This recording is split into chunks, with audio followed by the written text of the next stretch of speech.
menjadi isu global yang sangat penting dalam beberapa dekade terakhir. Konsep ini tidak hanya berlaku bagi pemerintah dan industri, tetapi juga bagi lembaga pendidikan seperti universitas. Kampus hijau adalah salah satu konsep yang dapat diimplementasikan oleh lembaga pendidikan untuk mencapai tujuan pembangunan berkelanjutan.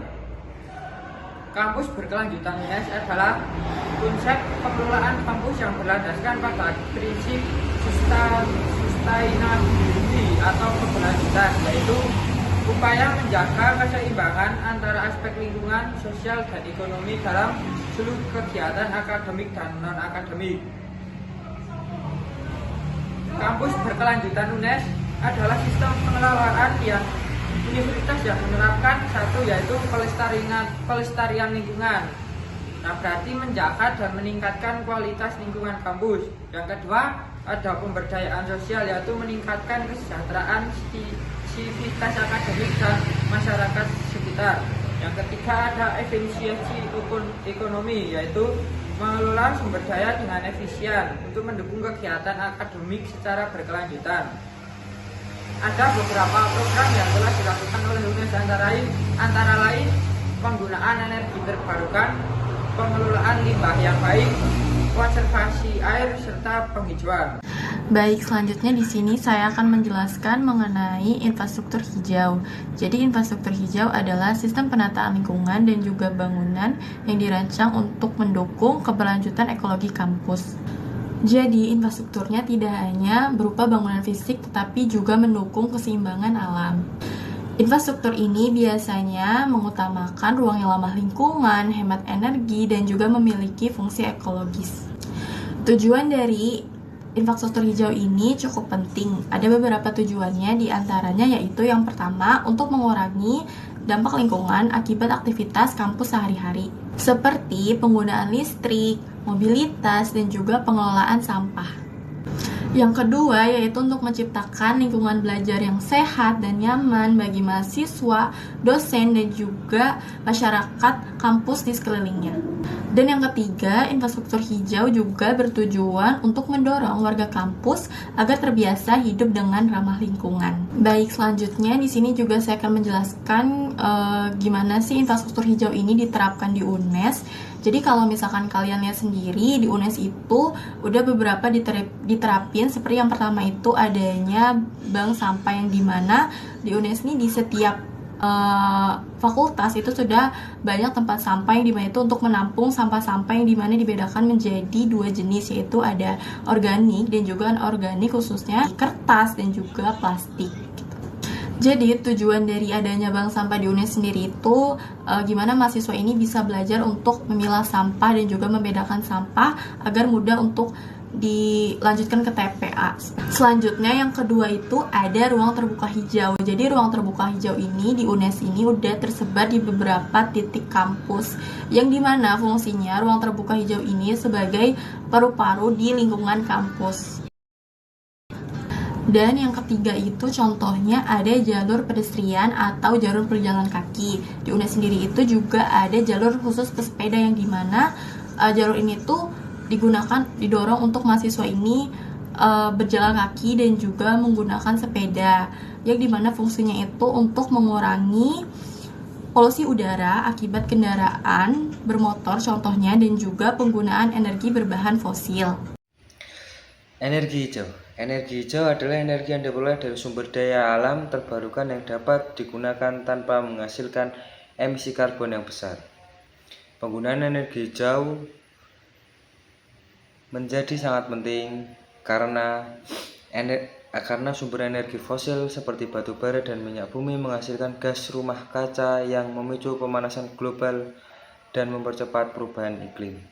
Perubahan iklim kemudian menimbulkan dampak nyata seperti cuaca ekstrim, penurunan suhu bumi, penurunan kualitas udara, hingga terganggunya keseimbangan ekosistem.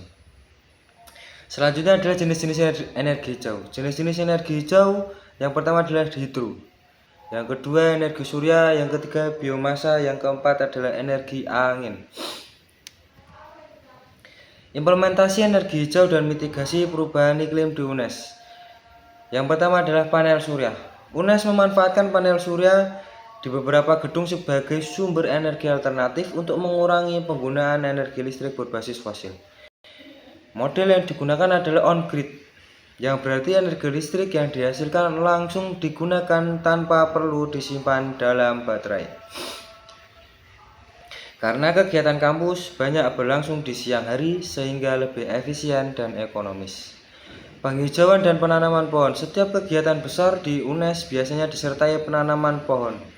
Pohon menyerap karbon dioksida sehingga membantu menurunkan emisi karbon dan menjaga iklim mikro kampus tetap sejuk. Baik, di sini saya akan menjelaskan tentang pengelolaan air. Pengelolaan air yang berkelanjutan merupakan upaya untuk menggunakan air secara bijak agar ketersediaannya tetap terjaga bagi kebutuhan saat ini dan juga untuk masa depan. Prinsip utama yaitu menghemat, mengolah, dan juga memulihkan air agar dapat kembali ke lingkungan dalam kondisi yang baik. Dalam konteks kampus, pengelolaan air tidak hanya menyangkut penyediaan air untuk kebutuhan harian, tetapi juga untuk menjaga kualitas air tanah, mengurangi limpahan air hujan, dan mencegah terjadinya banjir maupun kekeringan lokal. Implementasi pengelolaan air di kampus Universitas Negeri Semarang itu ada 3. Yang pertama ada manajemen air bersih, yang kedua ada manajemen air limbah, dan juga yang terakhir adalah konservasi air di lingkungan kampus. Yang pertama, manajemen air bersih seperti penggunaan sumur resapan dan juga biopori di berbagai area kampus, pemanfaatan air hujan atau rainwater harvesting, dan juga pemasangan keran hemat air serta sensor otomatis pada wastafel untuk mengurangi pemborosan.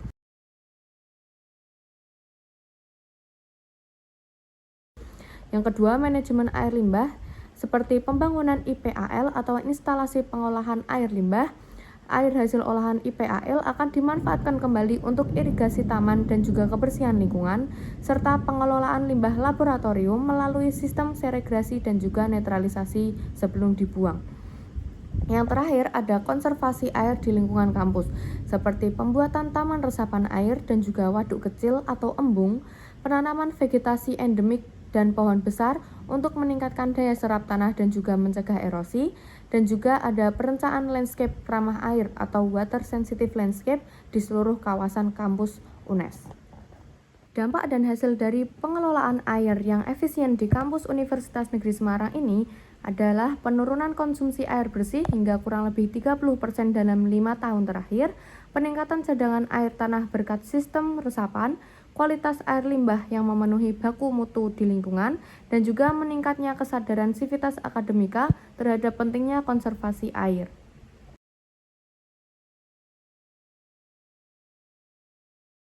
Kesimpulan dari pengelolaan air di kampus ini bukan sekedar kegiatan teknis, tetapi merupakan bagian dari pendidikan nilai dan juga karakter konservatif.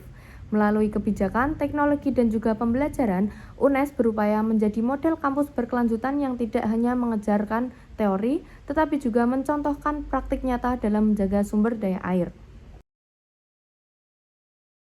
Kesimpulan dari kampus berkelanjutan 1 ini memiliki konsep menekankan pentingnya pengelolaan lingkungan yang terpadu melalui pembangunan infrastruktur hijau, penerapan energi ramah lingkungan, upaya mitigasi perubahan iklim, serta pengelolaan air yang bijaksana.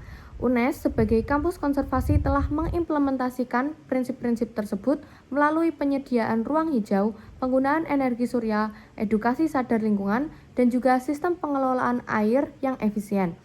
Upaya ini tidak hanya menciptakan lingkungan kampus yang sehat dan juga nyaman, tetapi juga menjadi bentuk kontribusi langsung dalam menjaga kelestarian alam dan mendorong perubahan perilaku berkelanjutan di masyarakat.